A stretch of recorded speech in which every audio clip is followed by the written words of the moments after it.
हम सब लोग जब सुबह उठकर आईने में खुद को देखते हैं ना, तो बस उस चेहरे को ही अपनी पूरी पहचान मान लेते हैं। मतलब एक नाम है, एक हिस्ट्री है। हाँ, और एक बीता हुआ कल है जिसे हम जानते हैं। एग्जैक्टली। एक आम इंसान को तो यही लगता है कि जो रूप आज आईने में दिख रहा है बस वही उसका पूरा वजूद है। जिंदगी की शुरुआत जन्म से होती है और मौत एक फुल स्टॉप है। एक ऐसा फुल स्टॉप जिससे सभी लोग डरते हैं। और मौत का वो डर इसलिए है क्योंकि हमारा जो दिमाग है ना, वो हर चीज को एक लीनियर तरीके से देखने का आदी है। मतलब हमें एक क्लियर स्टार्टिंग लाइन और एक फिनिश लाइन चाहिए होती है। सही बात है। दिमाग को एंड पॉइंट चाहिए। बिल्कुल। लेकिन अगर हम आज के सोर्स मटेरियल पर गौर करें, जिसमें एंशिएंट रिलीजियस टेक्स्ट से लेकर दशकों की साइकोलॉजिकल रिसर्च, हिप्नोथेरेपी की केस स्टडीज और यहाँ तक कि क्वांटम फिजिक्स की नई थ्योरीज शामिल हैं, तो एक बहुत ही अलग तस्वीर बनती है। और हमारे आज के इस डीप डाइव का मिशन भी वही तस्वीर समझना है। क्या हो अगर जिसे हम लोग एक अंत या एंड समझते आए हैं, वो दरअसल किसी नए चैप्टर की शुरुआत भरो। हाँ, या शायद एक साइकिल का हिस्सा हो। राइट। आई मीन, अगर हमारी आज की पहचान सिर्फ एक बायोलॉजिकल सूट या एक नकाब है जिसे हमने कुछ वक्त के लिए पहना हुआ है, इन सोर्सेस को खंगालने पर जो बात सबसे ज्यादा ध्यान खींचती है वो ये कि ये आइडिया किसी एक जगह या टाइम तक लिमिटेड नहीं है। ये बहुत ही इंटरेस्टिंग पॉइंट है। अगर हम दुनिया की अलग अलग कल्चर्स को देखें जो एक दूसरे से बिल्कुल डिस्कनेक्टेड थी, तो ऐसा लगता है जैसे वो सभी इंडिपेंडेंटली एक ही सच्चाई को खोज रही थी। यानी एक ग्लोबल पैटर्न है। एग्जैक्टली। अगर हम रिलीजन और हिस्ट्री के पर्सपेक्टिव से देखें तो ये मैथमेटिकली लगभग इम्पॉसिबल लगता है कि हजारों मील दूर बैठी सभ्यताएं एक ही नतीजे पर कैसे पहुंची।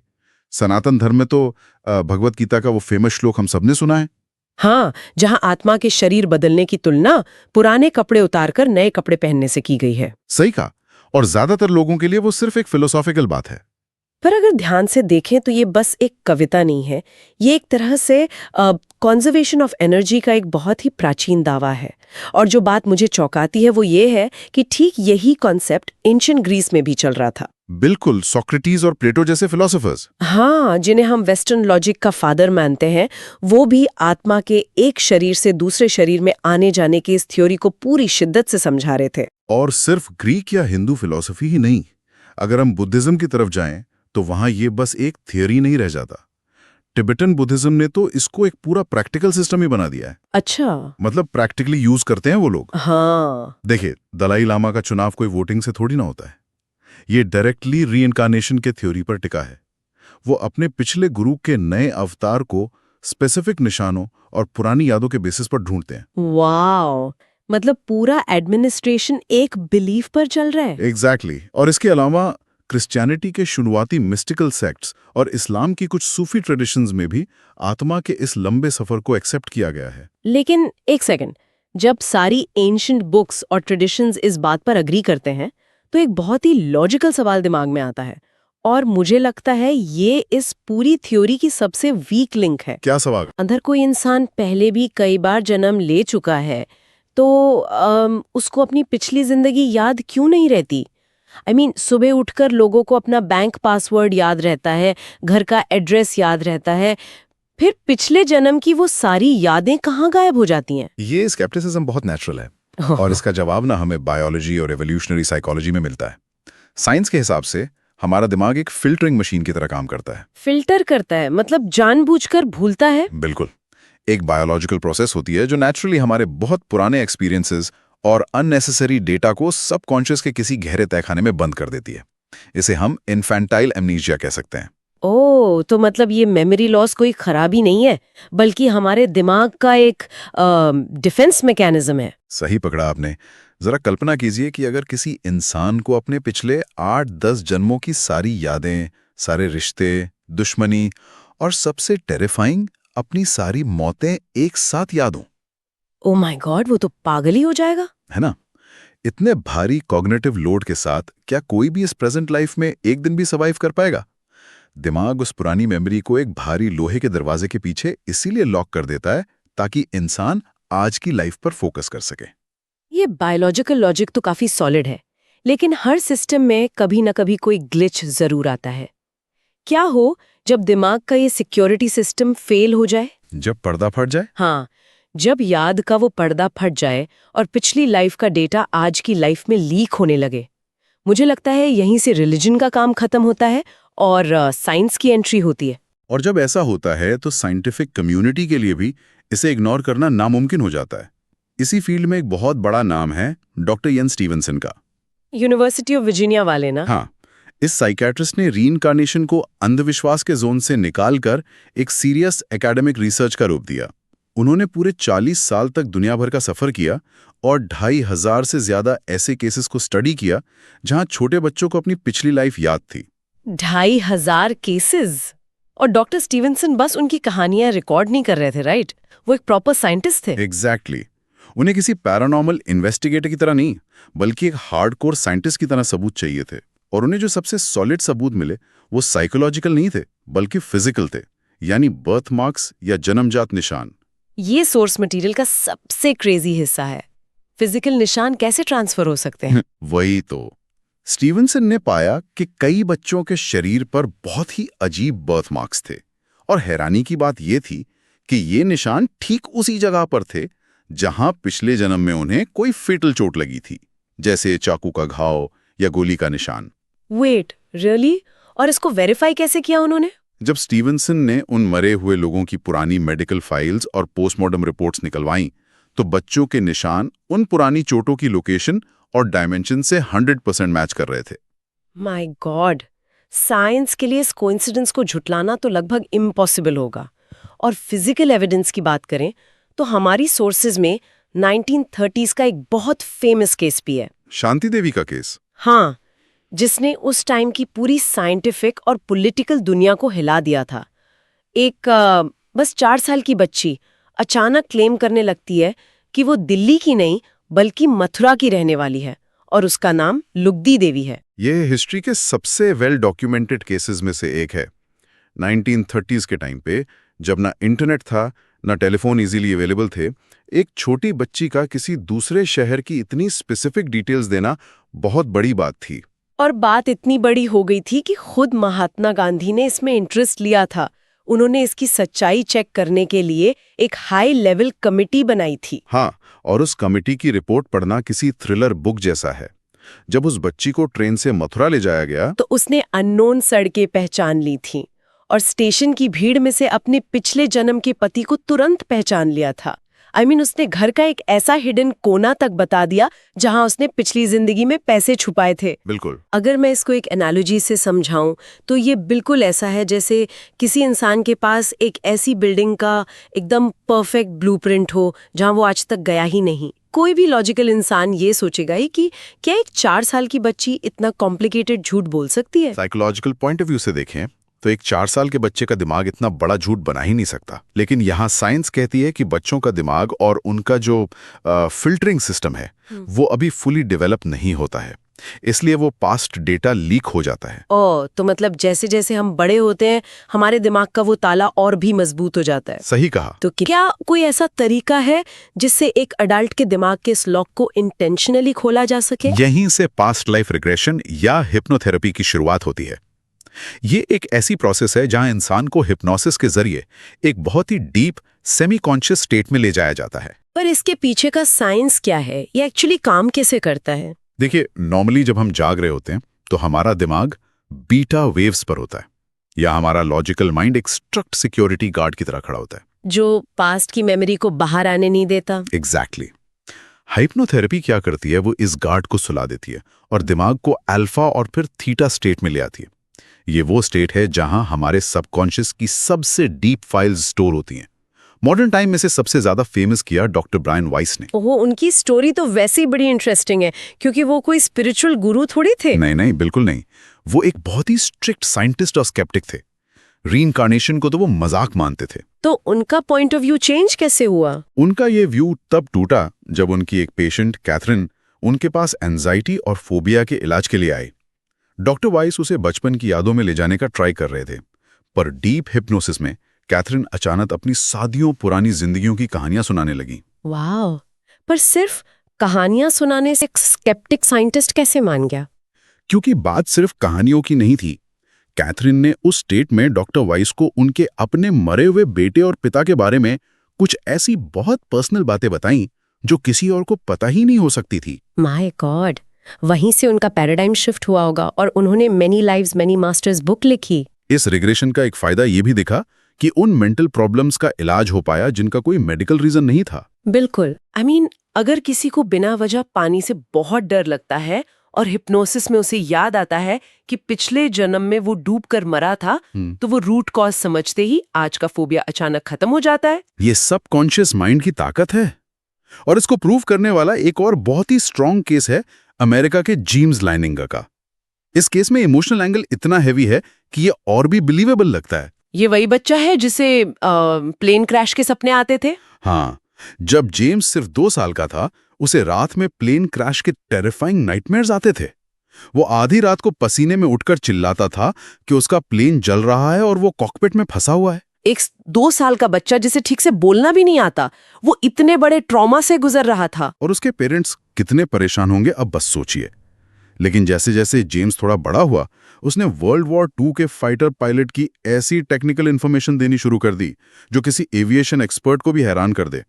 उसने बताया कि उसके प्लेन का कैरियर शिप नटोमा बे था और उसके दोस्त का नाम जैक लार्सन था।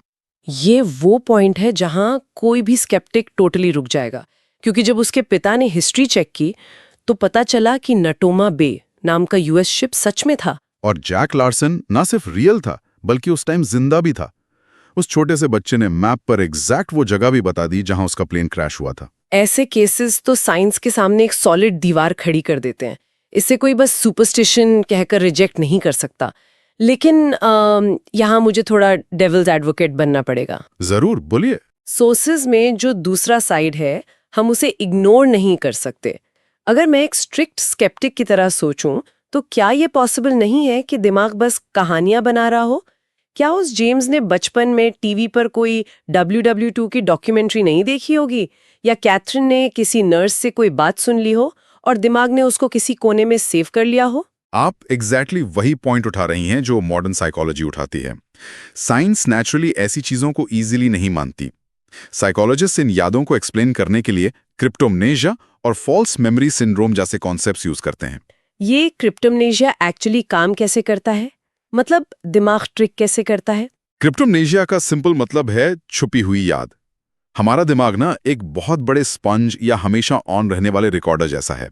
बैकग्राउंड में चलते टीवी की आवाज, किसी कॉमिक बुक का कैरेक्टर या रास्ते में सुनी कोई बात, दिमाग सब रिकॉर्ड कर लेता है। और हमें कॉन्शियसली लगता है कि हम भूल गए। एग्जैक्टली।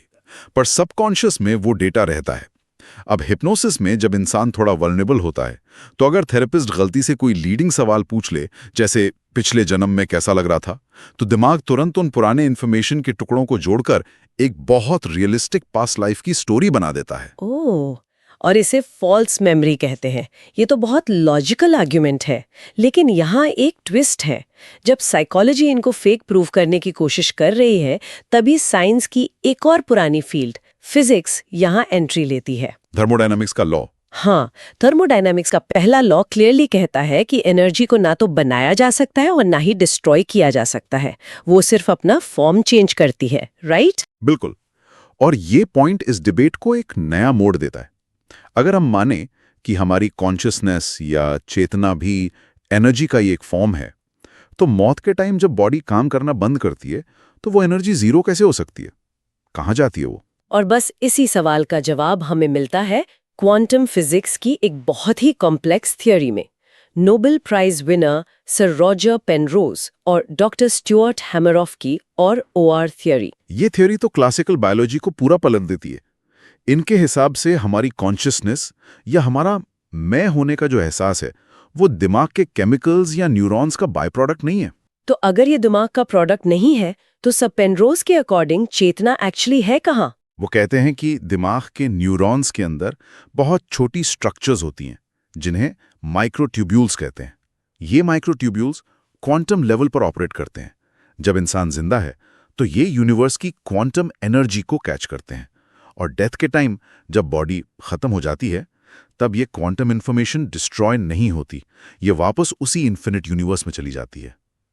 वेट, अगर मैं इसको एक सिंपल टेक लैंग्वेज में समझूं, तो पेनरोज इफेक्टिवली ये कह रहे हैं कि कॉन्शियसनेस एक एक्सटर्नल फोर्स है, जैसे एक वाईफाई सिग्नल, और हमारा दिमाग बस एक राउटर है जो उस सिग्नल को पकड़ता है। क्या बात है, ये बहुत ही परफेक्ट एनालॉजी है। और अगर इसको एक लेवल और आगे ले जाएं तो ये आजकल के स्मार्टफोन्स के क्लाउड बैकअप सिस्टम जैसा लगता है। सही में सोचिए, हर इंसान का शरीर एक फोन है। हम रोज अपनी लाइफ जी रहे हैं, नई यादें और डेटा जनरेट कर रहे हैं, और वो कंटिन्यूअसली यूनिवर्स के क्लाउड सर्वर पर अपलोड हो रहा है।